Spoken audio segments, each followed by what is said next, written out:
All right, Rocky, in today's Law Vegas Now, we're talking about traffic. If you're driving around, you see it. A lot more cars on the road, which means more accidents. That is the topic of today's Law Vegas Now segment, in which I thought it was only appropriate to interview Eric from my car.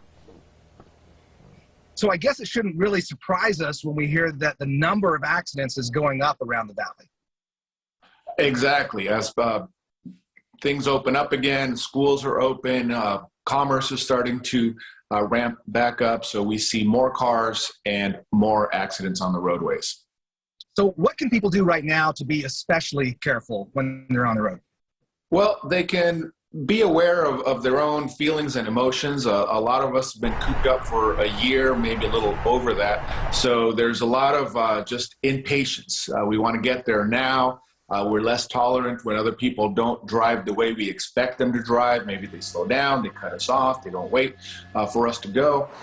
We see a lot of kind of anger that causes accidents and fender benders because people are just not being courteous, not being patient.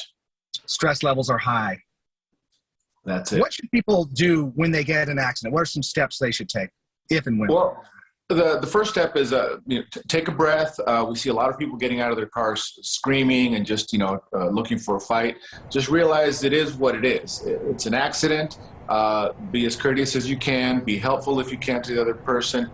Yelling, screaming, that's not going to help. But it is important to take certain steps. You want to call the police, have them come out, assess the situation, do a report, and establish who's at fault, who caused the accident.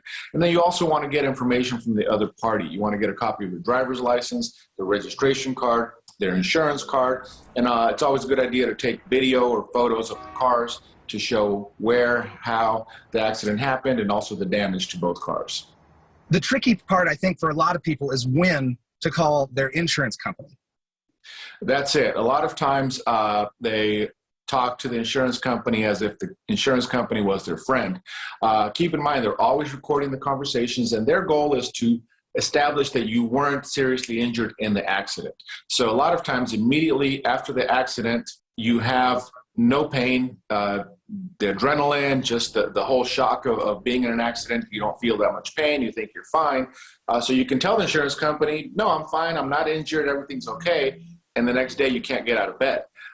So then the insurance company will say, no, you said you were fine the day of the accident. You're either exaggerating or you were injured somewhere else and are now trying to blame this accident. So it's very important to not talk to the insurance company about your injuries. Talk to an attorney first, and we can guide you through the process. Great advice, as always. Eric, thanks for joining us today. Thanks, Kendall. We'll see you soon. I want to point out I was safely parked during that interview. Yeah, for more information, you can give Eric Palacios and Associates a call at 702-444-7777 or go to their website at Eric Palacios Law.